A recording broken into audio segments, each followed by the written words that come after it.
Hello, everybody, and welcome to another week of Tryhard Tuesdays, where we learn to try a little bit harder. I am your host, the Grand Wazoo. Sitting with me is my always co-host, my partner in crime, Mr. Blue 22. How's it going, Blue? Good, feeling good. I'm the top horse. Yeah. Top horse all the time, baby. And we also have a very special guest here in Dota Studios, and that is someone who's been a longtime friend and supporter of our show, pillar of the community. And that is Andrew Zyori Campbell. Zyori, it's great to have you on. Thanks for coming. Yeah, thanks for having me, man. It's always fun to do some stuff with .p. I got to bump into the guys at TI5 and see their enthusiasm in person. I really like what they do, so it's always fun when we get to make time. Yeah, we have good encapsulated, recorded interviews with you from TI5, and so that's always fun to get out and listen to, and it brings back the memories, the travel logs. So check that out if you haven't seen it. There's some great content there with Zyori. Yeah. Blue, how are you doing? I in real life I'm great. In Dota life, it could be better. I think I've won like 1 out of my last 8 games ever since this goddamn compendium came out. I've become the battle points whore. So I'm just rushing Battle Fury on Lone Druid and just trying to win, but also pick heroes I actually know, and that's awkward. You know, it's funny, the trend with that, because the last compendium, people were like, don't ever pick that shit in ranked, and don't do it or you're a terrible person. And now everyone's like, what the battle points, you know? And they just go for it, full force, any build, any wonky hero. It's interesting. Yeah, so. I've only gotten to play a couple games since I picked up the compendium, but it seems a little weird having all these objectives mixed in with the game. I saw a couple Reddit threads with people getting very upset that their pubs were ruined and not as tryhard as they were hoping for. And that's an interesting topic. We'll be going into kind of the changes in the game and what's been going on. Because interface-wise, it's brilliantly done, but it almost moves against the grain of that intention in ranked modes in a way. It adds another limiter that doesn't quite make as much sense in the grand scheme of things. But I don't know. We could talk about that a little later on. I just wanted to introduce kind of the show and Zyori a little bit more now that we have him with us. He's a pillar of the community, host for Moonduck TV, longtime caster, host extraordinaire. You've done a lot in the scene over the past several years, been a big face and figure. You've also hosted a podcast that is a great listen for anything Dota related, and that is called What the Duck, right? Yes. Yeah. The Duck. I've listened to a couple episodes of that. It's very entertaining stuff. Good people involved. Yeah. So anything. It's a shit show. Yeah, it's a lot of fun. It has a great atmosphere to it. It provides the type of content that people really like. Just personalities showing themselves. Yeah, that's one thing that we've learned from Slacks is that there is a niche out there for genuine comedy, and it's hard to be funny. I think some people have it and some people really don't. Slacks is one of those guys that just has that energy, and he's just really good at making people laugh and interacting with individuals. He's really good at making fun of people and then making them feel good about it afterwards, which is a really unique skill that I haven't met many people that are really, really talented in that area. But What the Duck's all about that, just letting loose and kind of trying to capture more of that natural talk that we have when we're off air rather than that prescribed, hey, guys, what do you think about these headlines? This is crazy, right? Everything's really happening. It's, that shtick gets old after a while. The enthusiasm. Kind of fluffy content. Easy to burn out. Yeah, it's just a bunch of dudes farting into a microphone for an hour. Sometimes we get a couple good jokes out of it, sometimes not. We have a lot of fun doing it, though. Slacks, it's his willingness to laugh at himself gives us an ability to laugh at ourselves as well, I don't know, I always sound like Confucius when I explain him, like I'm a Slacks-ucius or something studier, but he's a great joy to follow and watch, as have you been. But Blue, what do you think about introducing the topic of the episode? You've worked hard on it. We'll kind of get into that and move along. And we'll kind of talk about the compendium later on. We'll talk about the developing scene, things coming up, and we'll wrap back around onto Zyori. What do you think about that? Sure. All right. So, that thing that I thought really hard about for a solid 15 minutes was something that we haven't talked a lot about on Tryhard Tuesdays, and that's something that, the way a lot of the topics work on our show, if anyone is a new listener, we are wannabe tryhards. We're mid 3K players who aspire to be, the miracles of the world. But we're a few K MMR off. So we're working on it, and we're looking at things that they do right. The pros do really well, the pub stars do really well, and we're trying to emulate them. You know how the Dovahkiin has to take the journey of 1,000 steps to become Dragonborn? Like we're on like our 10th step or so. And so like we're making the way up the mountain, but we keep falling down. And there you go. Like there's the analogy. 2 years later, we've gone 10 steps. It's an interesting skill bracket to be at, though, because you're finally at the point now where you really understand the game pretty well, and you can see the big plays that the pros make, and you can really relate to how difficult it is to pull off those insane, coordinated, ultimate after ultimate. But you're at the point now where mechanics are actually becoming a problem. It's one thing to understand some of the theory and how to draft and why heroes are good in certain situations and not others, what items to build, but being able to actually hit the buttons mechanically and control your character, that just takes practice. Positioning is much harder to learn than just the flow of the game. Muscle and you're getting memory. Into that point where people that just have better mechanics can still outskill you, and that's the next big hurdle. It's fun, boys. Have fun with that. It's like over that 3K mound. It's like farming, right? People don't quite farm correctly, and so you can blow away through that bracket just by like making sure you farm as you should.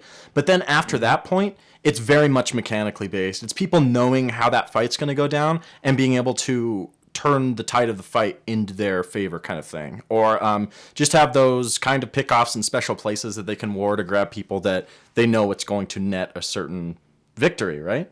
Yeah, and one of the go ahead. One of the big things also is just knowing when to push the advantage. That's what I noticed the most in my like mid 3K pubs is you win a team fight or you get a couple of pickoffs and then people just kind of go wander around or look for runes or sometimes going back to farming can be all right if it's a decisive play or if it's an ancient stack or there's some particular reason where I'm 500 gold off my BKB, let's use this space to finish up an item. That's a scenario where going back to farming can be good, but if you get an advantage, go for objectives. Think about what towers are vulnerable. Is Roshan available? What can we do to get more control around the map? Could we steal their ancients, perhaps, now that we know they can't fight? Things like that really make a big difference, and it's hard to communicate that to people at that level, how serious it is in the game. Like, stealing the other team's ancients isn't just, we got them. It's, no, that makes a profound difference if the game's actually pretty close. Yeah, certainly. What were you going to say before then, Blue? No, that perfectly encapsulates kind of why we have the show because, to scrubs like us, that's something that we have to take one topic at a time, and really focus on, okay, what did we talk about this last episode? All right, let's get really good at this one thing. Okay, let's move on to this other really good one thing. So the one, when we were kind of coming up with this idea for the show, it was like, let's look at what, Day 9 was to StarCraft 2 in terms of becoming a better player, right? And you'd see the way that he would teach people that way, and instead of us being the teachers, we're just kind of watching along and seeing other people that are teaching things extremely well. So there you go. When we were thinking about topics for this show and for you in particular, one thing I remember that you did like an awesome job of was the neck and back stretches and exercises. As a guy who's 25 going on 50 in terms of like back and like in terms of gaming hours, right? Structure, going on 50. Like gaming hours. So it's just like having that down pat like made such a huge difference for me personally. And I know that video is like 2 years old, but it totally like sticks with me because it's something that like you could easily forget about, but could impact the way you play.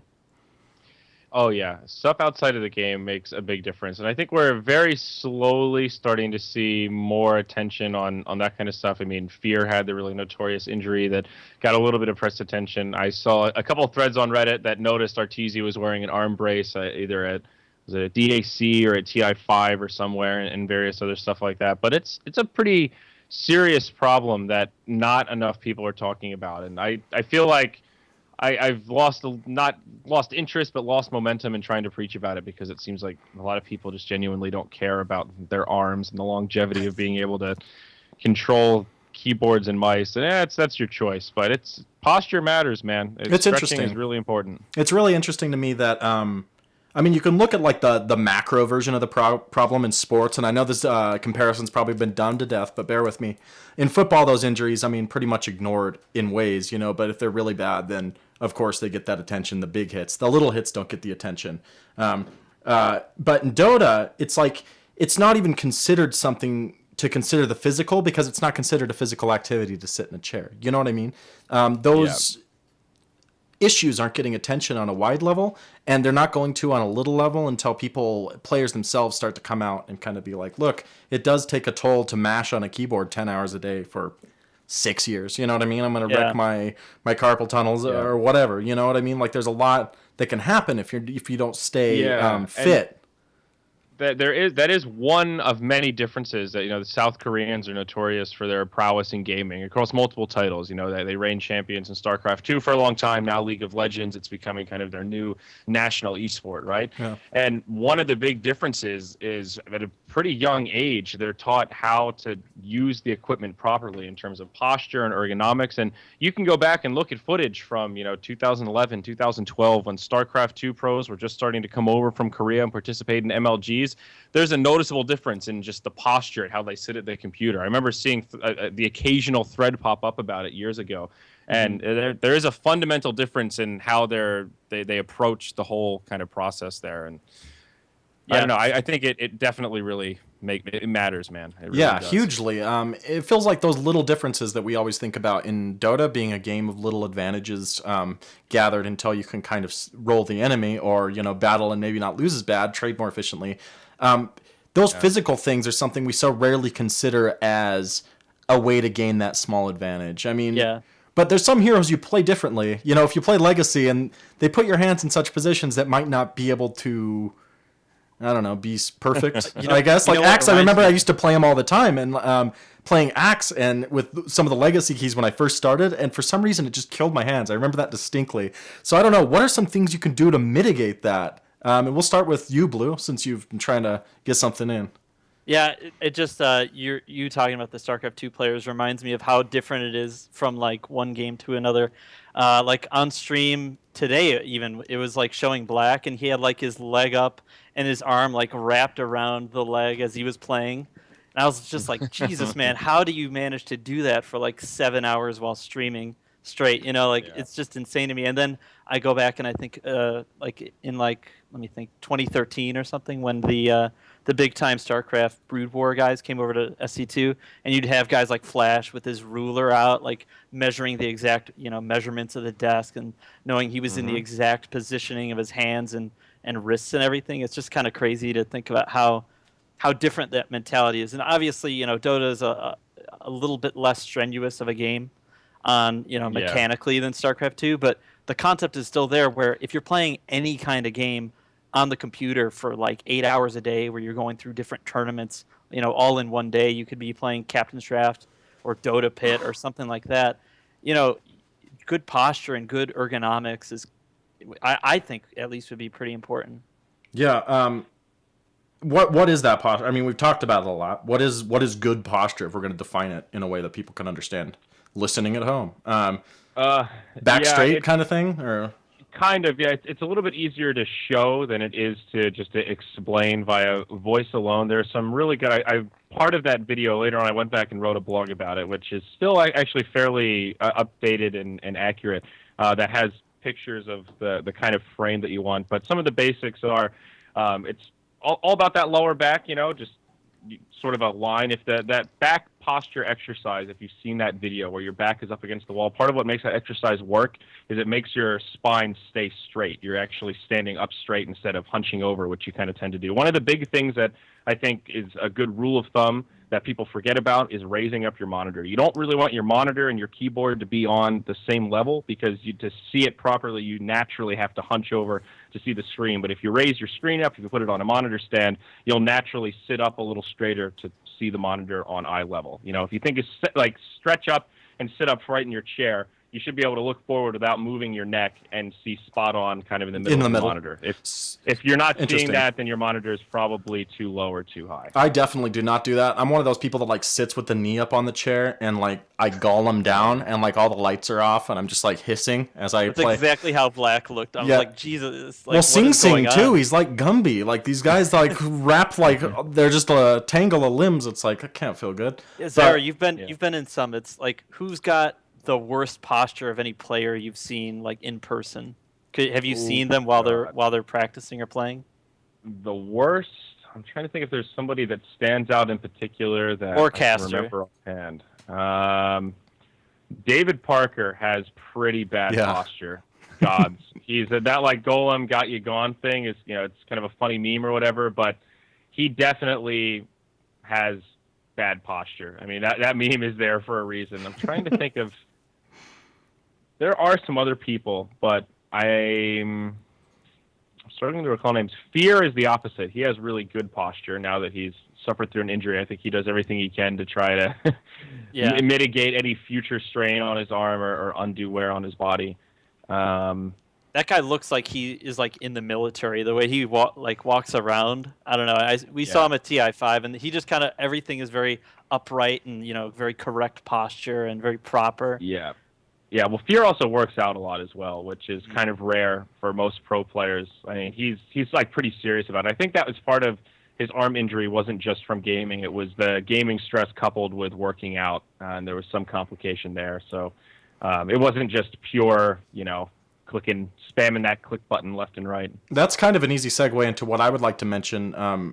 Past the posture, I think all that stuff can only go to benefit your reflexes and game response and stuff like that, right? I mean, we talked about StarCraft 2 earlier, and there are some houses back in StarCraft 2 I remember made their players do a little bit of exercises just to make sure they were like kind of keeping up and healthy, and I think it's proven to make your reactions better. Is that agreed upon generally? What do you guys think about that?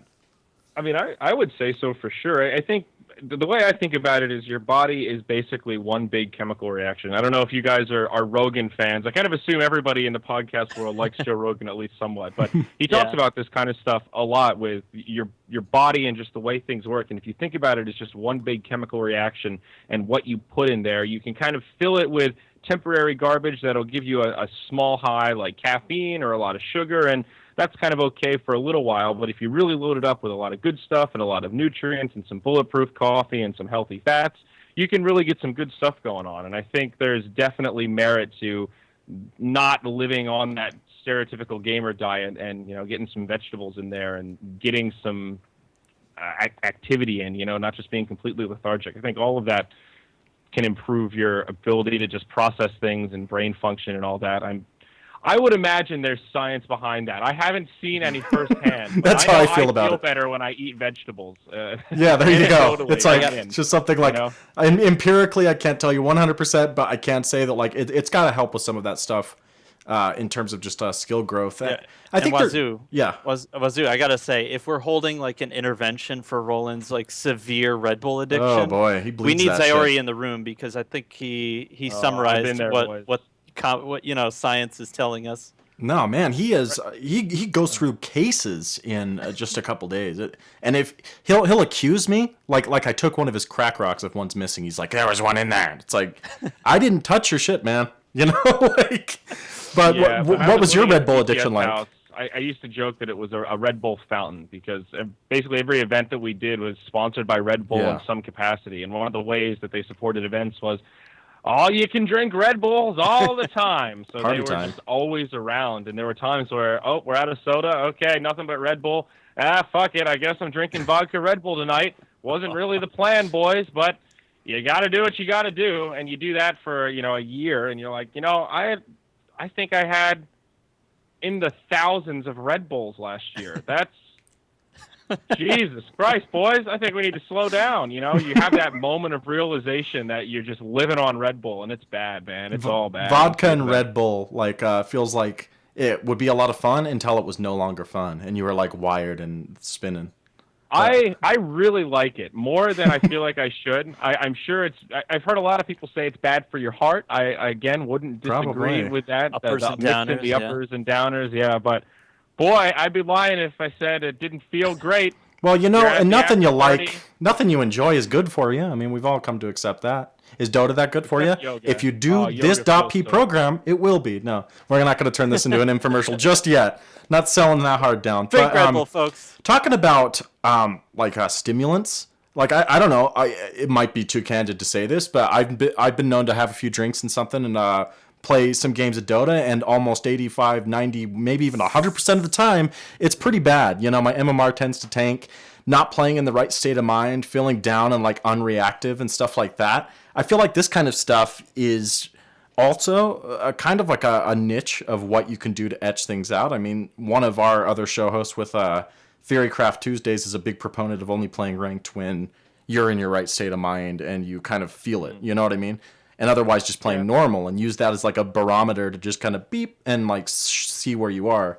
But what do you guys think about that? About state of mind? How do you get into the right state of mind, the competitive edge that you think you need to win games? You know what I mean? And be your most competitive. Well, I mostly just play Dota to have fun these days. Honestly, I'm not that big Tryhard gamer anymore. I try hard yell about Dota.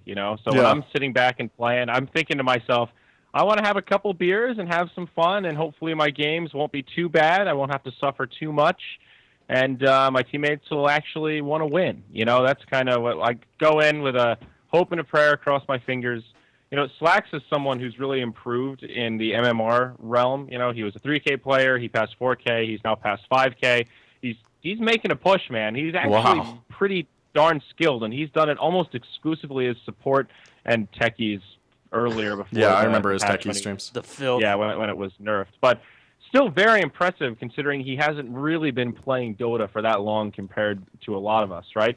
And his main argument is that it's all about nerd wrangling, as he puts it. It's all about getting in and motivating your team and sort of staying positive in a way and leading the team to not be completely ridiculous. You can't just go in and say, I'm going to play the best darn anti-mage that I can. You have to adapt to what your teammates are doing. If they're bad, you have to adapt to the badness and encourage them to move and do things that will help you win the game. That's how you climb MMR. It's not just your raw skill and last hitting or whatever you're chosen. It's not even what you pick or anything else. I mean, some general picks are better in some cases than picking that perfect Spectre or whatever and pick. I'm paraphrasing to be perfectly fair, but I think that's an interesting approach when you're talking about, like, we're talking about like actually raising MMR, which I think is a little bit different than improving as a player. If you're talking about playing as a group of fives who are doing captain's mode style games, and you're just trying to specialize, and I am the mid player for my team, you can improve at that role and not necessarily improve your MMR simultaneously, if that makes sense. Yeah, they're non sequitur, I guess. I don't know if I'm using that correctly, but in terms of they can be. They can be, but they cannot be. You'll start to improve, but it's not like, oh, my MMR, I went up 1,000, well, 1,000's a lot, but I went up 200 MMR, I'm getting so much better at mid. It's like, okay, maybe you are, but that you could be winning games for other reasons. You can win games as a support player. It's not just because you've improved at your role that you're necessarily able to win pubs. Sometimes it's about, holding your carry's hand and, talking him down when he's raging and making sure he doesn't mute the other guy and diffusing tension. Sometimes that matters more than where you put that ward down when we're talking about winning pub games with 5 strangers. Yeah, it's true. And it's also, I think the corralling the troops kind of mentality has been a big one for us to try to communicate with people, because it is hard to do. It's hard to get everyone to do that. And, it's something we've talked about with a couple of, people internally among friends, is the mute button. I feel like it's a big controversial, like, do you mute everyone all the time? Do you go full blitz mode, with that? Or do you go, do you just try and talk it out with everyone? Like I've seen Slacks do. How do you do it in your pubs, and what would you say is the general advice that you would give? Well, what I like to do now is tell people I muted them and then not actually mute them, and then have the self-control to not reply when they flame me further, and then just giggle and like antagonize them and pretend like I can't read what they're saying, and just kind of say things like, oh, I wonder what that guy's saying right now, lol, and then, that's my personal... Sounds agonizing. He must hate me right now. So I don't get mad, but I'm just past that point where I'm really mad about MMR. I just kind of queue up and want to have fun, and when I used to stream, I used to make it more about just trying to have some fun jokes back and forth and kind of make fun of my teammates in that healthy kind of a way where I'm making fun of myself, making fun of us as a team, and hopefully we can use that positive energy to have fun for an hour, whether that means winning or losing. Well, it's very interesting you say that. I mean, I feel like you can put in a lot of time into one or two ways in this game. And StarCraft 2, I mean, we've made some comparisons already. I think this game was no different in terms of improvement. You play, and then you watch replays, and then you try to see what you did wrong, and then you go back and try again. With casters, it's like you get the ultimate experience like that. Like, you're putting hundreds and hundreds and hundreds of hours into just watching these scenarios unfold and like creating the logic of that to yourself. And like, and I'm. Oh, go ahead. Oh, sorry. Go ahead. Go. No, you go ahead. No, I'm kind of almost the wrong person to ask about. Yeah. How do you really improve at Dota? Because a long time ago, I kind of gave up on really thinking of myself as a player of the game. I'm not. I'm someone that talks about the game. Like, what I spend my time doing is watching games and talking to other people, whether they're players or other casters or just, prominent community members, about trying to figure out why players are doing what they're doing. Why are they buying this item now? Why is this hero good here? And trying to understand. One of the things that's one of the hardest things to understand as a caster is, when are players making a choice that they end up regretting, and when they actually just made a mistake. I was casting a game the other day where a Viper bought Dragonlance first item, and I said, I think this is a mistake. It should have been a mech. And I asked, it was Leviathan, and I asked Jenkins after the game, and he said, no, that was a mistake. After we talked about it, we told him a mech is what he should have bought instead of the Dragonlance. I'm like, oh, I called it right. But you never actually know, because you have no idea what the dialogue amongst the team is. Was that a misclick? Was that a fail? A miscommunication? What's kind of going on here? So understanding those things and being able to better myself and articulating that to the audience is what I spend my time thinking about when it comes to Dota. Not how can I improve it as a player, because who cares if I'm really good at Dota? Yeah. I think this is a good segue for, we've talked a lot about how you prep as a player to queue up and kind of an attitude you have going into it.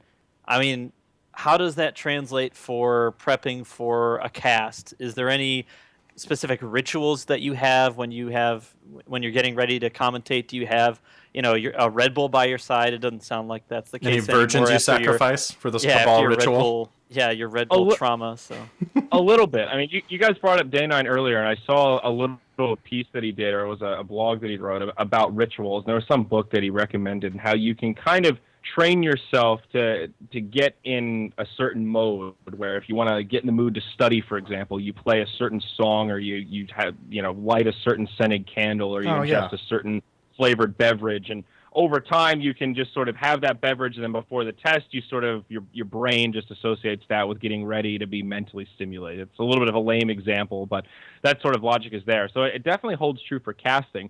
When I first started, it was a cup of black hazelnut coffee and Heineken, but there's two problems with that. One, you pee your brains out when you mix coffee and beer, and then sit down at the computer for a while and drink water because you're yelling. So that was a bottleneck.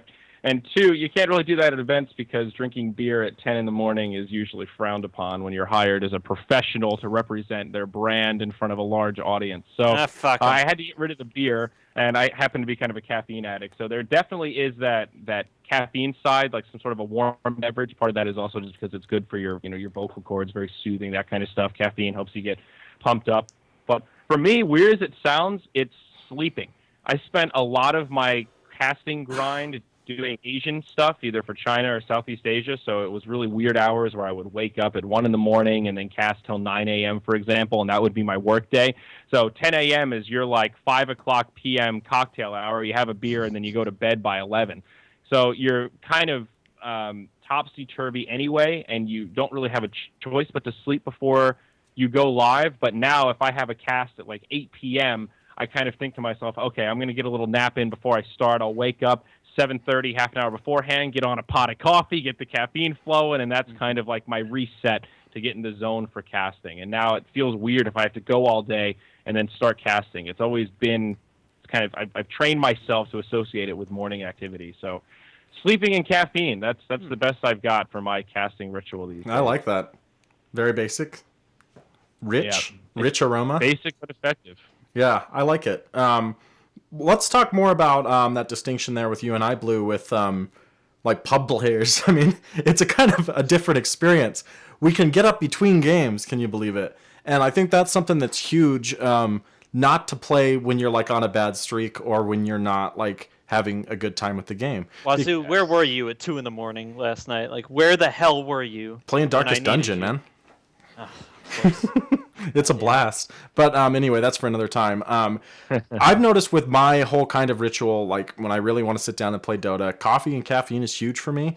But I think the biggest thing about it is not playing if I'm in a bad mood. You know what I mean? Like if I've like had a terrible worn out week and like my friends want to play ranked or something, I'm not going to do it. Typically, I'm going to like go and unwind and play some like normal, because I feel like normal mode is an okay place to experiment. I think when people rage there, it's just like, but in ranked mode, you should probably be bringing like your best in ways, or at least knowing like how you impact the draft if you're randoming so much. I think you're kind of right. I think it's really important to recognize when you're starting to get angry. And anyone who has been in that mindset where you're just like, okay, I feel like I'm better than my MMR. Let me seriously try to grind this up. If you ever have, and believe me, I have had many of those sessions where I'm just like, okay, the next 2 days, nothing but raising MMR. Let's do this. 2 days later, I'm positive 2 games. I'm like, okay, that was a noble effort, but I didn't get anywhere, and now my body hurts from not moving for 2 consecutive days. Okay, not worth, and you sort of start to get frustrated at some point when you're just not moving. You genuinely feel like you should be. And I think it's really important to have some sort of a check for that and be able to stand up and say, okay, I'm taking a break. I'm walking away. I'm going to go play a different game. For me, normal is not enough. I don't really like normal that much because I just feel like I could be getting MMR here every time I win. And when I lose, I'm like, well, this is stupid, waste of my time. This game didn't even matter anyway. And it just makes me more mad. Like, I like playing a nice single-player game so that you can grind a little bit and just forget about your teammates and then cool off, come back to Dota a day later.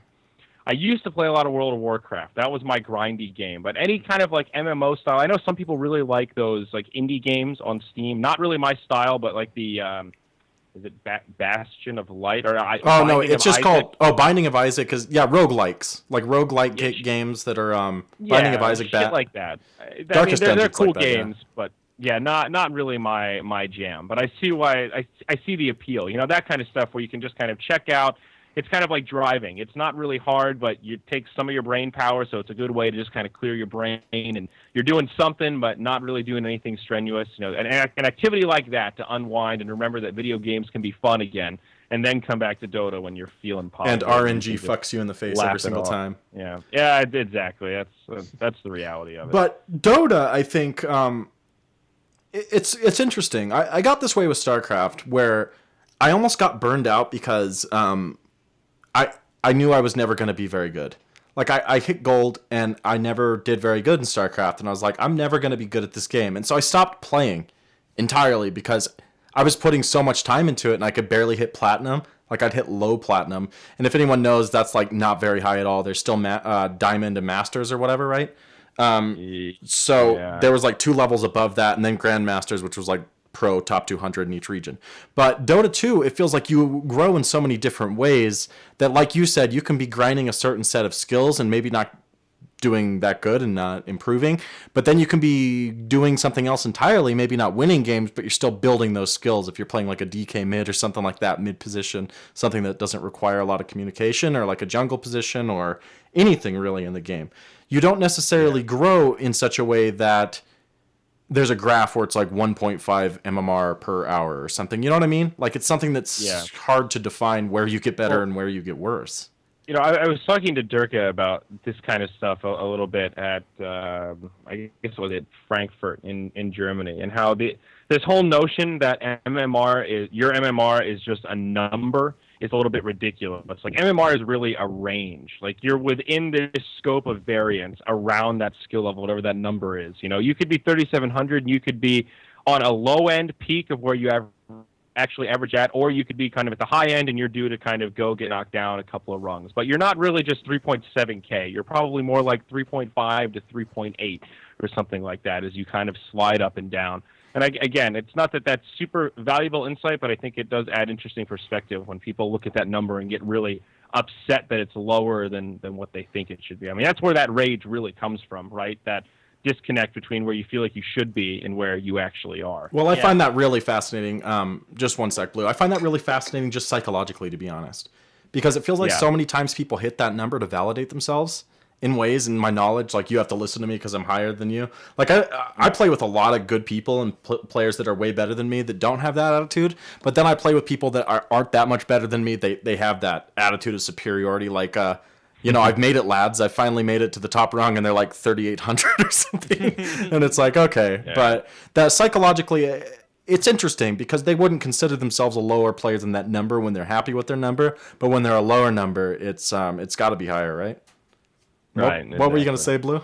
Yeah, actually what you just described reminded me of that like really fascinating statistic we were talking about a few weeks back about how as soon as someone hits that nice flat number, whether it's you hit 1K, 2K, 3K, 4K, 5K, that all of a sudden play just drops off for those people because they're so attached to that exact number that they can't stand the thought of being like 39.75 or Yeah. 49.75. So they just don't even play ranked because they're so attached to this like fake EP number that it's like unhealthy actually. I love that they introduced this whole ranked system, but it also Yeah. turns us into like these terrible human beings for 45 minutes at a time. Yeah, I mean, it's a similar conundrum to real sports. Anyone who was at least a semi-athlete at any point in their education can relate. Where maybe you're serious about soccer in middle school. It was fun because you were young. You're hitting puberty. You're getting interested in girls. You're going to high school. You're realizing you're not really into the jock culture, right? You think to yourself, well, why do I care about soccer? Am I going to go pro? No. Do I really like this? Well, it's kind of a fun way to kill time. Am I doing it because I want to get better or just because it's fun? And I think you have to kind of ask yourself the same thing about Dota. Like, why do you want your MMR to be better? Is it to impress your friends? Is it because you want to go pro one day? Like, what are you really trying to get out of it? And I think for most people, it's just they really just want to have fun. And it's part of that fun is feeling like you're improving because it feels good to work hard at something and have a noticeable difference. Making that jump from a 2K player to a 3K player at the end, you feel like, holy shit, I actually worked hard at something and there's Right. a tangible gain. I went from 2 to 3. That's noticeable. But eventually you hit a wall. You level out. And, for some of us, that's a reality check that we're not ready for. Ouch. Yep, I am not ready. I want to. I'm gonna be Moon Meander someday. That's what I keep telling. Blue would be Blue You Meander, go. I guess. You go. I'd be Go, Big Wazoo. Daddy Wazoo Tail or something, and we're gonna win a bunch of tourneys, man. Yeah, No, we'll get You never there. know. It is quite, and that is a really great concept for kind of the tail end of the show here. And that's the acceptance of like the reality that not only are you never going to win an international, but you're never going to be to that top level of play where it'll matter anyway. So that can kind of help to maybe douse the fires of the ego you might get when you go into a ranked game and like start feeling like you're better than everybody, because that's the number one thing in terms of, for me, like, I don't know, I'll put myself out there. Going in and feeling like you're not where you should be is really detrimental to not only the MMR, but to the players you play with and, ultimately your own skill, because you're just kind of reinforcing bad habits. And maybe those heroes worked in a previous meta or something, and now they don't. And so you're pissed that you tried it again 12 times and you dropped all that MMR, but that's life, and that's Dota life. Yeah. Zyori, for context, you're talking to a troll warlord player. So 683 was a great time to be Wazoo, but Hell of a not year. so much Hell of a like- year. Or whatever. Yeah, there you go. No, I mean, I'm kind of a weird source here because this is coming from someone who I constantly need to tell myself, whoa, slow down. Maybe I'm taking things a little too seriously. Most of the times I've gotten in a little bit of trouble or things have gotten heated in this industry space for me. It's been because in some reflecting, I've realized, I'm just taking this a little too seriously. At the end of the day, my job is to make jokes and have fun and, make this stuff interesting. Like if I'm hosting a panel, it's not my job to be amazing at Dota. Red Eye and just did a whole long piece about this on Toffee's show 2 or 3 days ago. Mott was on it actually. And he talked about it's not my job as a host to show off everything I know about Dota. As Red Eye said, he knows a lot more about Dota than he leads on in the show. His job is to make the other people look good, facilitate conversation, tell some jokes, lighten the mood, make the show interesting, carry the show, give it flow, tell storylines, identify storylines that otherwise would have been left behind. And I feel, somewhat similarly. So, that's what it's easy to get caught up in that kind of Reddit. Like, this idiot knows literally nothing about Dota. Only an idiot would have asked Loda that question. It's like, listen, okay, not everybody is as smart as you. Not everybody is as good as Reddit. Some people genuinely didn't know that whatever, softball question you lob or whatever it is.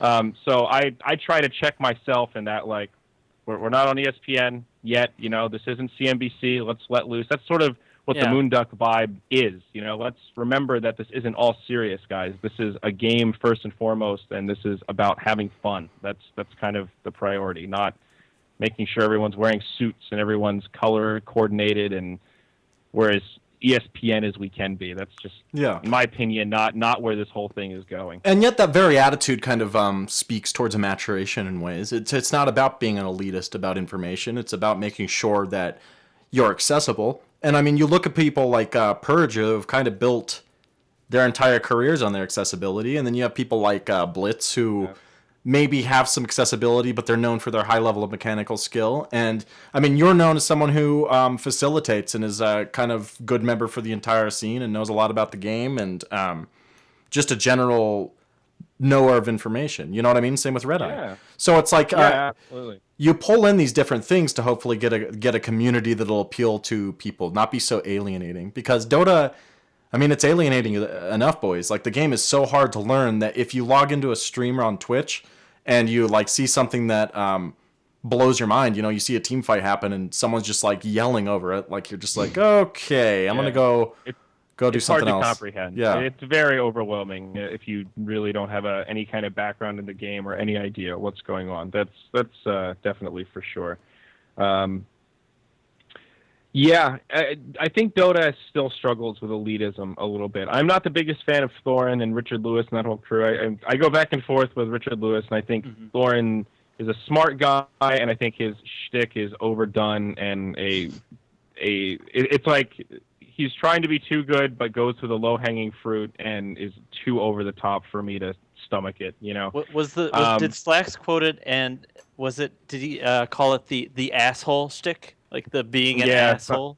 Something like that. Along those lines? But the Slacks thing is that, you know, the internet is a place where anybody can be anybody that they want. If you want to be an asshole, more power to you. That's the place to do it. Yeah. Which I kind of agree with. For me, it's too overdone. People don't have to put up with it, though, is the difference. I mean, there's the distinction.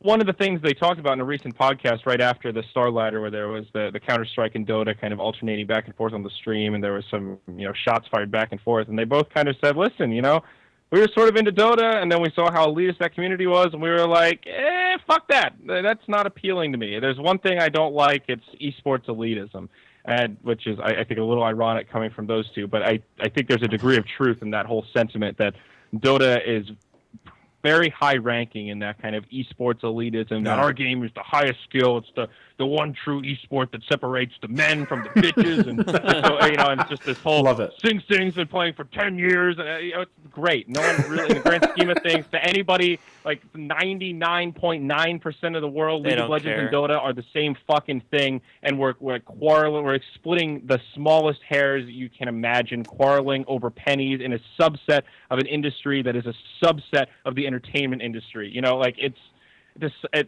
some point you just have to realize, you know what, guys, fucking video game, let's have some fun. I love this topic so much, but this is a topic entirely for another show. The good old boys club type thing is something back to StarCraft 2 even. I mean, you look at all those Brood War players, you know, the whole Artosis, Day9, all those guys that kind of just rose to the top and stayed there through the whole Korean scene. And it's whoever's on that kind of that oil land first, you know. It feels like I've been here, I'm ready.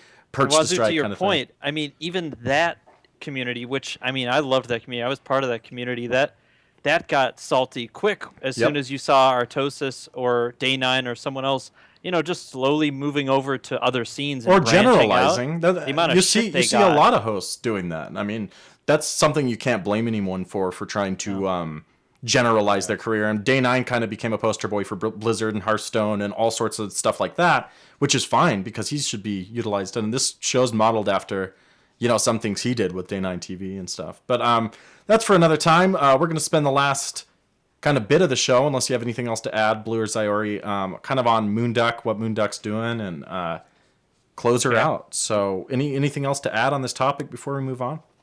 No, not really. Anything that I would say will be long-winded and derail us further. So. Oh, it's fine. We got time, baby. If you got time, we got time. But we'd love to have you back as well if we have more content. You know. Yeah, absolutely. I mean, I could talk about StarCraft 2 for ages. Me too. That was the game that got me into esports, and that was the game where it's weird when you're at the beginning of breaking into a creative endeavor or profession of what any kind of where you're putting emotion into it, whether it's casting or drawing or any kind of acting, anything Just like the that. game support from Blizzard on StarCraft. It's a perfect modal, if you will, of an esports scene developing, and then I don't mean to step on any toes, but like crashing and burning in a way, because it's not nearly what it was in stream numbers or tournaments or players or anything else. Well, when StarCraft 2 came out, though, it was just so raw. That was the great thing about it. It was confusing and somewhat directionless, and there was an old boys club, and there was no real game plan from Blizzard. And good MLG villains like kind Idra. of tried to fill the...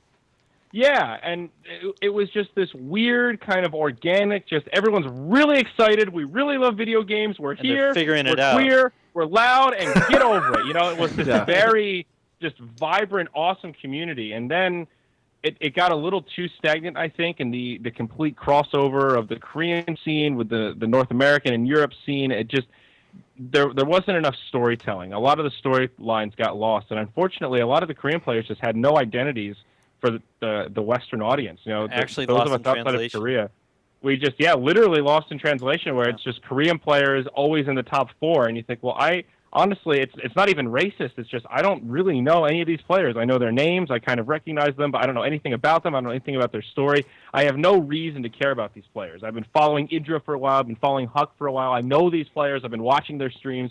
I feel like and then they do balls in tournaments every time. No, I'm joking. Yeah, exactly. And it just eventually people just got old. The players they wanted to see win never won, and eventually you just go, well, I'm going to go watch something else where there's a little more movement. Well, it was sad when in I think it was maybe 2012 WCS, it would have Naniwa, who time and again proved to be just like a complete ass to everyone around him. Pretty much. And he became like the villain.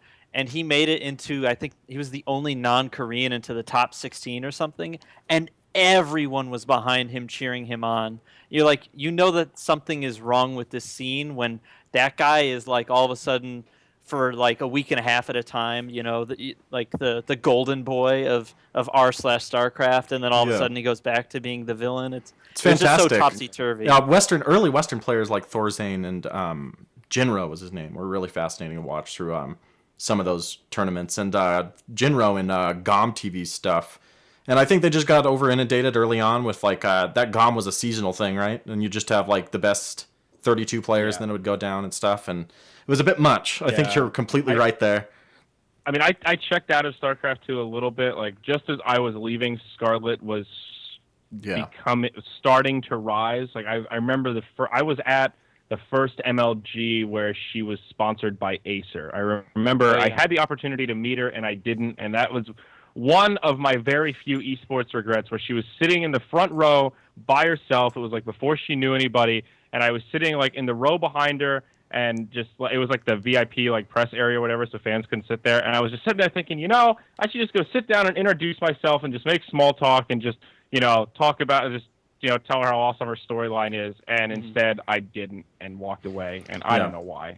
She's a really cool player from what I've seen. But every time you mention a story from your past, by the way, I always imagine you with dreads, because I saw one picture of you with dreads. That's most of these stories. That's accurate. So it's accurate, huh? It's dreads. Good, yep, good. I got the dreads 3 months before I casted my first StarCraft tournament. Yeah. So there you go. Okay. So I have a question before we wrap up related to that, and I feel like it's a very pressing question that all of our listeners want to know about: is will the dreads at some point make a comeback? Who knows, man? I said for a while no, and at this point I feel like anything could happen. Dota's in a weird place. I mean, I got rid of them partially because I was ready, but a lot of it was because I just wanted a more professional look so I could get more gigs. And at this point, hosting is pretty tough, because there are really a small amount of gigs that need a full panel host. It's a very specialized skill, and I'm just simply not good enough to do that TI level yet. Too Good and Red Eye are still on that next level from where I and that's not come on, Zyori, don't be. I mean, Red Eye's objectively better than me. He's just been around a really long time. That's a truth. Yeah, he's been on fucking TV. Too Good as well. He just has a lot more experience. So it makes sense why they would get a lot of these big events. And, ESL, like, Manila, who knows? I've not been contacted either way, but, I'm always hopeful that I might be able to work another ESL event. But they're somewhat few and far between at this point. So who knows if, some point in the future I have some calling where I decide, you know what? I'm bringing back the crops. Who knows? Never say never. That's where I'll leave it, I suppose. I'm gonna, cosplay as Tryhard at every event. Boom, every gig. Yeah. I'm going to host the panel. Is that how he talks? that was your best impersonation. It's just like Ent, pretty much. But okay, well, we still got some time. What are you doing right now, Zyori? Where can people look for you, find you? What can we look forward to? I've been all over the place, honestly. I moved out of the BTS house. I kind of just avoided dealing with my life for a few months after that, and literally just traveled for like 2.5 months, where I dumped all my shit at my parents' house, kind of checked in every couple of weeks, and then I went to Europe on holiday for a month, and then I went back to Europe for a couple of weeks for the Frankfurt qualifiers, and it was kind of all over the place. So December, I sat back, was very quiet, kind of took a break from doing content, was feeling a little burned out. In January, we spent a lot of time getting the Captain's Draft 3.0 tournament going for Moonduck and kind of getting our 2016 plans going. We had kind of a slow start with the studio. We were definitely hoping to get other contracts. We kind of got stiffed on the Dota pick contract and a couple others.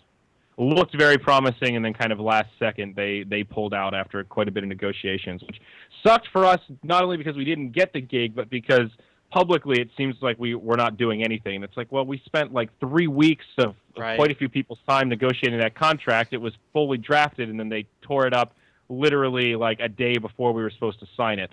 And we're not going to go public with that because you just look like, you're just crying or upset. So we've been working much more than it seems, for sure. Captain's Draft has been our big thing. The coverage is going to resume and going to go all the way through. We're going to have not LAN finals, but it'll be a caster LAN finals. We're going to fly everybody into our new mini studio in Phoenix, so that'll be fun to debut and get rolling. That'll be coming up in just a couple weeks, actually, in the middle of February. So outside of that, all my stuff's just Zyori TV, Twitter, Facebook, YouTube. Zyori.tv is my website with all my other info, and my podcast that I do occasionally. I have tentative plans to start podcasting more regularly, but I have been admittedly lazy. Sometimes you got to just take a break, The burnout's real. Yeah. I'm getting back into it. These guys were doing something like 4 shows a week before we got our new schedule locked in, Cyphus and Roland. Nuts, man. Yeah, they were just nuts. Putting it all out, producing it, getting, and they were also doing special releases and interviews and stuff. And we saw them get burned out really quick. And so after they were talking out of their heads by the end of the week. Yeah, exactly. And it's you got to have something to say, But it's real. Yeah, they went